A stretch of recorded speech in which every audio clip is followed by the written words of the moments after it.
Oke teman-teman, kembali lagi di channel saya. Setelah episode sebelumnya yang sangat seru, kini kita kembali dengan episode yang baru, dengan bocoran cerita yang saya angkat dari novel. Dan jangan lupa subscribe dulu bagi kalian yang suka. Dan sekarang saya mau menceritakan bocorannya kembali. Dan jangan lupa untuk subscribe, klik loncengnya, dan juga lupa like. Selamat menikmati. Gasku. Tongkat Yating diarahkan ke depan, mengeluarkan serangkaian aliran cahaya seperti benang di udara, melilit bola cahaya hijau tua yang dikirim terbang oleh pengawal suci ke-12, mengikatnya di dalam. Untuk pengikatan menyeluruh, Long Hao Chen meletakkan tangannya di punggung Yating, memperkuatnya dengan energi spiritualnya sendiri, hingga akhirnya mengurungnya. Proses berikut ini sederhana, tidak dapat menyelam ke dalam rawa-rawa. Ular raksasa yang sudah terluka parah yang mencuri bola cahaya hijau tua itu hanya bisa mati karena serangan semua orang. Chai Er tidak bergerak, hanya memegang sabit dewa kematian yang sangat besar di tangannya, dan bahkan yang lain tidak berani mendekatinya, karena takut benda ini dapat membelah apapun menjadi dua. Chai Er tampak bingung, perlahan mengangkat kepalanya untuk melihat Long Hao Chen di udara. Jika Long Hao Chen dengan hati-hati melihat ekspresinya saat ini, dia akan menemukan bahwa di kedalaman matanya, beberapa benda yang terkubur dengan sangat hati-hati mulai meledak. Sebuah gambar mungkin bisa dipalsukan, tapi kenyataannya tidak. Jika bukan karena dorongan dari Long Hao Chen, orang yang terkena serangan ular raksasa itu adalah dia. Dan ketika dia mendorongnya, dia tidak memiliki keraguan sedikit pun, tampak penuh tekad. Kekuatan observasi Chai Er juga luar biasa. Apalagi sekarang dia juga terbangun sebagai dewa pilihan.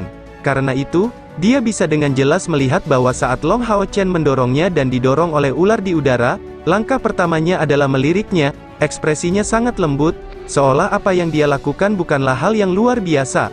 Melihat dia terhindar dari bahaya ular raksasa itu, matanya menunjukkan ekspresi lega. Jika bukan karena konstitusinya sebagai dewa pilihan, Chai Er pada dasarnya tidak akan melihat semua hal itu. Tapi setelah melihat dengan jelas ini, beberapa penghalang di dalam dirinya mulai mencair, dan dia mulai percaya pada apa yang dikatakan Long Hao Chen padanya. Hanya bisa diakui bahwa ular raksasa ini sangat sulit dikalahkan. Baru setelah dikeroyok oleh seluruh kelompok selama hampir seperempat jam barulah ia mati. Di tubuhnya, sepertinya tidak ada bekas luka yang fatal, hanya saja, pada saat ia benar-benar mati, ia tampak hampir terpotong-potong. Long Hao Chen dan Yating sudah mendarat kembali di tanah, memberikan pandangan terkejut ke arah Chai Er. Fakta bahwa Chai Er ikut campur sudah merupakan pertanda baik. Sambil mengacungkannya, dia maju menuju ular raksasa itu. Apakah ada yang mengenali binatang ajaib ini? Long Hao Chen bertanya pada rekan-rekannya. Semua orang kehilangan kata-kata itu adalah pertama kalinya mereka bertemu dengan binatang ajaib reptil sebesar itu. Wang Yuan bergumam, itu seharusnya adalah binatang ajaib dari peringkat ke-9, setara dengan salah satu manusia kita di langkah ke-8. Kalau tidak, penanganannya tidak akan terlalu sulit. Meski begitu, sepertinya ia tidak memiliki banyak kemampuan berbeda. Kecuali mengendalikan bola cahaya itu, yang terlihat hanyalah fisik yang tangguh. Melihatnya, nampaknya metode serangan utamanya adalah menyerang dengan tubuhnya. Han Yu mengerutkan kening. Karena kita sudah menemui kesulitan seperti itu, tidak heran jika tempat ini disebut tanah kematian. Jika ia bertemu dengan orang yang sendirian, saya khawatir binatang ini tidak akan merasakan sedikit pun rasa laparnya. Aku hanya tidak tahu binatang ajaib macam apa itu. Namanya adalah boa hutan, dan merupakan salah satu binatang ajaib tipe ular terkuat di benua ini. Raja boa hutan terkuat adalah binatang ajaib tingkat 10, dan sangat tangguh. Mereka kebanyakan hidup di rawa-rawa dan daerah beracun, dan kekuatan serangan mereka sangat besar, dan mereka ahli dalam menelan musuh. Bola hijau tua itu seharusnya menjadi pil internal yang berfungsi sebagai inti magis. Pengawal suci ke-12 berbicara dengan suara tegas dan kuat, dan kata-katanya bergema. Namun, dia hanya memberikan perkenalan sederhana sebelum terdiam. Long Hao Chen melihat pil internal di tangan Yating, hanya untuk melihat kristal hijau tua seukuran kepalan tangan. Namun, permukaannya tampak sangat lembut, sementara kilatan hijau samar-samar terlihat di dalamnya. Pengawal suci ke-12, apa gunanya pil internal ini? Long Hao Chen bertanya. Pengawal suci ke-12 menjawab dengan hormat, melapor kepada guru, pil internal boa hutan dapat memperkuat fisik manusia, secara substansial meningkatkan energi spiritual eksternal. Itu adalah hal baik yang jarang terlihat. Dengan pil internal ini, gas rawa di sini seharusnya tidak dapat mempengaruhi kita lebih jauh. Selain itu, empedu ular dari bawah hutan mempunyai kegunaan yang besar, juga dapat digunakan untuk meningkatkan energi spiritual eksternal seseorang secara signifikan. Efeknya paling ampuh bila dikombinasikan dengan pil internal. Dengan cara ini, penguatan ganda memberikan manfaat yang besar bagi tubuh. Petik 2. Sepertinya saya pernah membaca resep seperti itu di buku kuno. Lin Xin tiba-tiba berkata, matanya tiba-tiba berseri-seri karena kegembiraan. Benar, aku baru saja memikirkannya. Itu adalah pil pelatihan bawah hutan, memanfaatkan pil internal bersama dengan empedu ular, ditambah 9 kelopak bunga krisan hitam, 3 buah es abadi, dan selusin bahan obat lainnya. Pil pelatihan bawah hutan memberikan manfaat besar dengan meningkatkan budidaya seseorang, menghilangkan kotoran dalam tubuh, meningkatkan umur dan meningkatkan energi spiritual eksternal adalah efeknya. Mengenai poin ini, dari sudut pandang seorang alkemis, saya menganggap peningkatan energi spiritual eksternal sebagai hal sekunder dibandingkan dengan efek lainnya. Semua orang yang hadir cukup cerdas, uraian sederhana Lin Xin segera membuat mereka menyadari banyak hal. Untuk panggilan apapun, melalui budidaya yang terus-menerus, tubuh akan dipupuk dengan energi spiritual, namun setiap orang memiliki kondisi tubuh yang berbeda. Namun energi spiritual hanya dapat memelihara tubuh seseorang, tidak merombaknya sepenuhnya. Dengan meningkatnya kultivasi seseorang, ketangguhan tubuhnya akan meningkat, namun demikian pula, beberapa kotoran juga akan menumpuk. Hanya setelah menembus langkah ke-9 dalam kultivasi, energi spiritual akan mengambil peran menghilangkan kotoran ini secara bertahap. Karena alasan ini, umur pada langkah ke-9 jauh melampaui orang-orang biasa. Jika pil pelatihan bawah hutan ini dapat secara efektif menghilangkan kotoran di dalam tubuh, dan meningkatkan budidaya secara keseluruhan, maka tidak diragukan lagi pil ini akan mengembangkan potensi penggunanya secara luas. Hal ini dapat dilihat sebagai jauh lebih bermanfaat daripada peningkatan langsung energi spiritual eksternal. Han Yu berkomentar, karena pil jenis ini sangat bermanfaat, bagaimana mungkin kita belum pernah mendengarnya sebelumnya? Lin Xin mengangkat bahunya, itu karena boa hutan adalah sejenis binatang ajaib yang telah lama punah menurut catatan. Bahkan metode pembuatan pil pelatihan boa hutan adalah sesuatu yang hanya kulihat di buku kuno yang berharga. Tidak ada yang aneh dengan fakta bahwa kamu belum pernah mendengarnya sebelumnya. Long Hao Chen mengajukan pertanyaan, apakah kamu masih ingat tentang metode khusus membuat pil ini dan jumlah yang diproduksi? Setelah merenung, Lin Xin menjawab, pada dasarnya, pil internal tebal biasa dan empedu seharusnya memungkinkan untuk membuat 8 hingga 12 pil pelatihan boa hutan. Untuk menghilangkan kotoran di seluruh tubuh secara menyeluruh, setidaknya perlu diminum 8 pil. Adapun cara membuat pil ini tidak terlalu sulit, kuncinya adalah mencari bahannya. Kali ini keberuntungan kami cukup bagus. Tentu saja, jika kita bisa membunuh Raja Boa Hutan, hasilnya tidak akan sama. Pil internal dan empedu dari Raja Boa Hutan sedemikian rupa sehingga hanya 2 yang cukup bagi satu orang untuk membersihkan kotoran di seluruh tubuh. Dan pil serta empedu di dalamnya dapat menghasilkan pil dalam jumlah yang jauh lebih banyak daripada boa hutan biasa. Menjalani pil pelatihan boa hutan memungkinkan untuk sepenuhnya membersihkan tubuh seseorang dari semua kotoran dan meningkatkan budidaya mendasar, yang diinginkan oleh siapapun pada langkah ke-8, membuatnya jauh lebih mudah untuk melewati hambatan pada langkah ke-9 daripada biasanya. Long Hao Chen menginstruksikan, Lin Xin, kamu akan bertanggung jawab untuk melestarikannya dengan benar, mari kita terus maju, dan lihat apakah kita bisa bertemu lebih banyak boa hutan. Namun, semua orang harus berhati-hati, boa hutan ini adalah makhluk berkekuatan besar yang tersembunyi di rawa-rawa ini, dan kita perlu berada dalam jarak 3 meter untuk mendeteksi keberadaan mereka. Mengingat hadiah yang diperoleh boa hutan, jika mereka membunuh dalam jumlah yang cukup, bahkan jika mereka tidak dapat menyelesaikan misi membunuh ular iblis, perjalanan tersebut akan tetap bermanfaat. Inilah yang disebut peningkatan peluang seiring dengan meningkatnya bahaya. Bukankah negeri kematian ini merupakan contoh sempurna dari hal ini? Long Hao Chen tidak segera membawa rekan-rekannya untuk terus maju, namun berhenti di tanah beku untuk beristirahat. Hal ini memberi Lin Xin waktu untuk memulihkan empedu ular yang menyebarkan fluktuasi lembut energi spiritual ke dalam karung, dan memasukkan pil internal ke dalam karung serupa. Dengan bantuan pil internal ini, gas rawa beracun di sekitarnya benar-benar hilang, dan tidak mengelilinginya. Ini adalah kemampuan alami boa hutan, yang nyaman bagi mereka. Namun, efek pil internal masih terbatas, dan jangkauan penyebarannya sekitar diameter 30 meter. Ini masih kalah dengan kemampuan kabut es yang disebarkan oleh pengawal suci ke-11. Alasan mengapa Long Hao Chen memilih untuk beristirahat terutama untuk pengawal suci ke-11 untuk memulihkan energi spiritual. Dalam pertempuran mereka sebelumnya, bisa dikatakan bahwa ke-11 memiliki peran yang sangat penting. Tanpa dia, mungkin mereka tidak akan bisa mencegah kaburnya ular boa hutan ini, dan di rawa-rawa ini, kegunaan pengawal suci ke-11 tidak hanya sebatas itu. Setelah istirahat kurang lebih setengah jam, perjalanan dilanjutkan kembali. Dengan penyebaran racun melalui pil internal, banyak energi spiritual dari pengawal suci ke-11 secara alami dihemat. Satu-satunya kebutuhannya adalah membekukan tanah.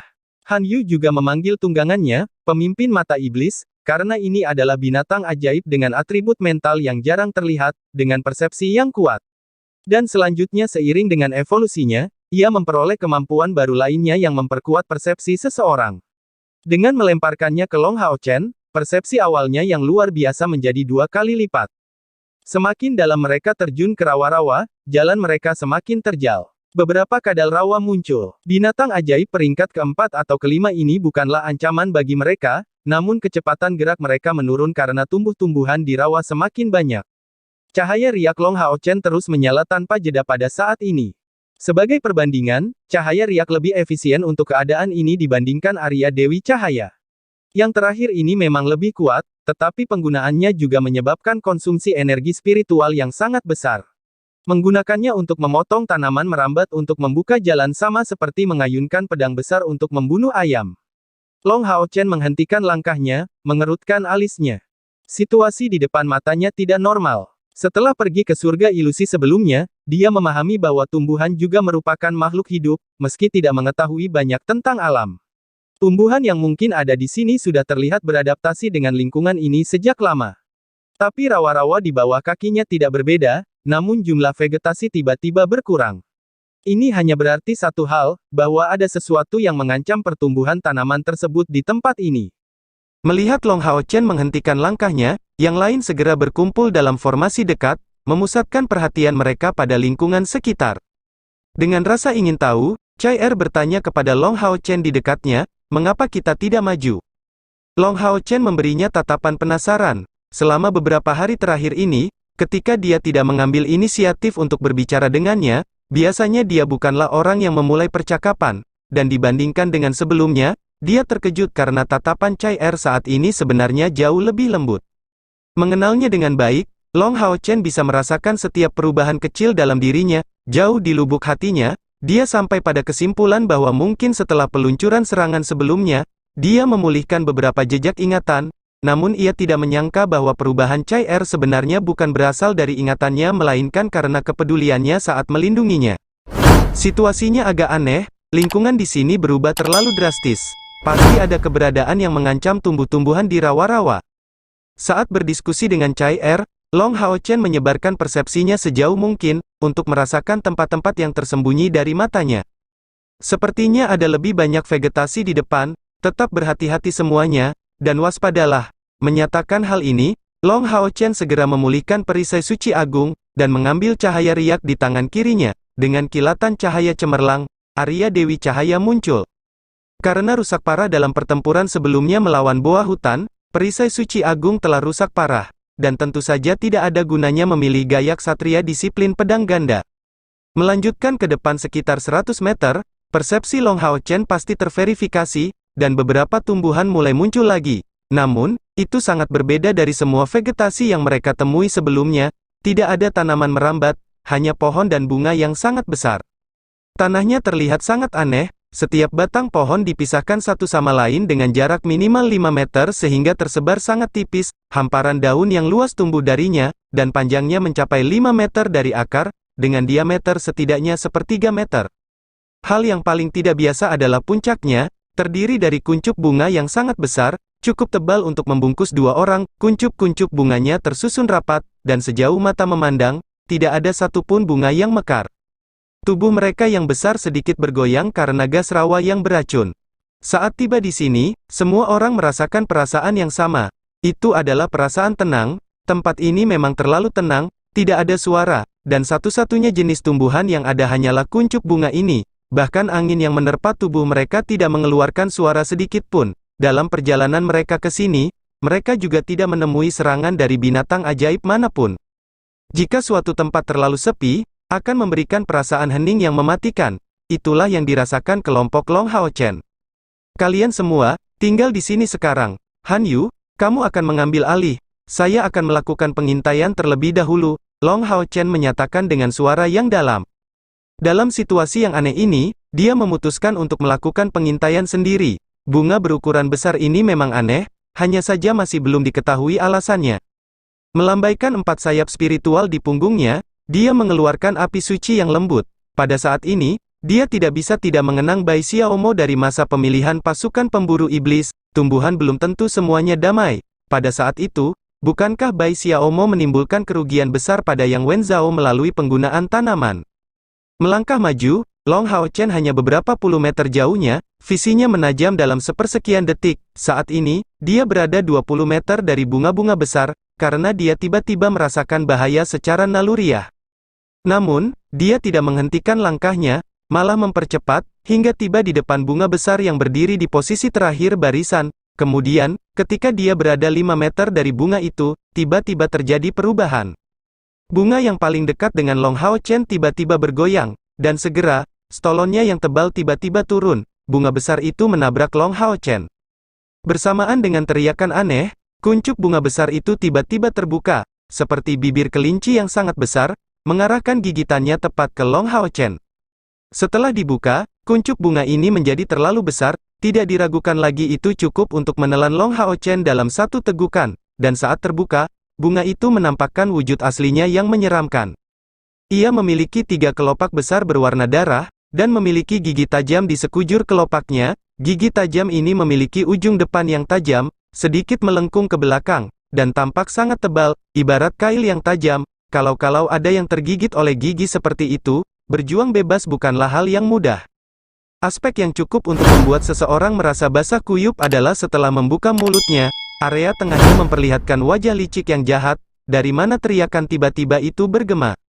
Long Hao Chen membuat persiapan untuk bertindak sejak lama, dan saat bunga besar itu menabraknya, dia sudah bergerak naik. Dengan auman naga, kedua pedangnya berkibar tertiup angin, dia berputar dan membubung dengan menakjubkan. Itu adalah serangan naga meningkat. Cahaya cemerlang yang mencolok memantulkan bagian tengah tubuh Long Hao Chen, dan dengan penampilan naga emas yang melonjak, dia menabrak bunga besar itu. Cairan merah tua menyebar ke segala arah, dan Long Hao Chen mengambil bentuk cahaya cemerlang di langit, mundur menuju rekan-rekannya. Tepat pada saat ia menemukan bunga besar ini, beberapa bunga di sekitarnya pun mencoba menggigitnya. Bunga-bunga besar ini sangat kuat, dan orang dapat melihat dengan jelas bahwa pada dasarnya mereka tidak takut terhadap api suci yang dipancarkan oleh Long Hao Chen. Tepat ketika yang lebih besar itu bentrok dengan Ascending Dragon Cry milik Long Hao Chen, ia hanya kehilangan kelopak besar, dan tidak hancur berkeping-keping sama sekali. Ascending Dragon Strike milik Long Hao Chen bertabrakan langsung dengan gigi tajam itu, dan benar-benar menghasilkan suara dering yang kuat, bersamaan dengan percikan api, dan satu-satunya kelopak yang hancur adalah kelopak yang mempertahankan kekuatan ofensif yang kuat dari Arya Dewi Cahaya. Dengan kepakan sayap spiritual, Long Hao Chen yang terbang mengalami peningkatan kecepatan yang tajam, menghindari serangan beberapa bunga, sebelum kembali ke barisan rekan-rekannya. Rimpang dari masing-masing bunga besar ini ukurannya terbatas, tidak dapat meraih Long Hao Chen. Mereka tak henti-hentinya berteriak kehebohan, dan semua bunga besar berayun lebih keras, menyebarkan uap merah muda, mengarah ke arah kelompok Long Hao Chen. Hati-hati, Long Hao Chen berteriak, tanpa memerlukan instruksi, mantel suci muncul di hadapannya. Sementara itu, pengawal suci ke-11 sekali lagi mengeluarkan udara dingin yang bertujuan untuk membuat lingkungan sekitar menjadi es.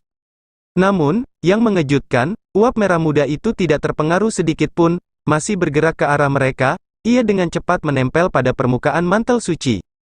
Dengan suara yang berulang-ulang, mantel suci bertahan kurang dari 3 detik sebelum langsung meleleh. Semua ini terjadi terlalu cepat. Meskipun Long Hao Chen segera menindaklanjuti dengan mantel suci lainnya, beberapa uap merah muda masih masuk. Mantel suci Long Hao Chen pada akhirnya berbeda dari milik Han Yu, karena perbedaan kemurnian energi spiritual mereka, sehingga ketahanannya jauh lebih besar. Dari tangan Lin Xin, beberapa api biru ditembakkan dengan cepat, menyapu uap merah muda. Tapi anehnya, uap merah muda itu bahkan tidak bereaksi di depan nyala api Heart of Fire yang sangat panas, dan hanya diarahkan sedikit di bawah serangannya, berubah sedikit arahnya. "Tahan nafasmu," Long Hao Chen berteriak ke arah Chen Ying'er, karena kabut itu melayang ke arahnya.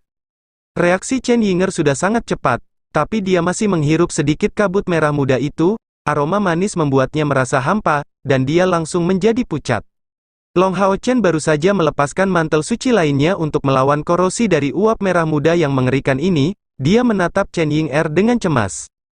Chen Ying'er masih tampak kosong, mengarahkan pandangannya ke depan sebelum perlahan bergerak maju, menghadap ke arah bunga besar yang menakutkan itu, kesadarannya sepertinya hilang sama sekali.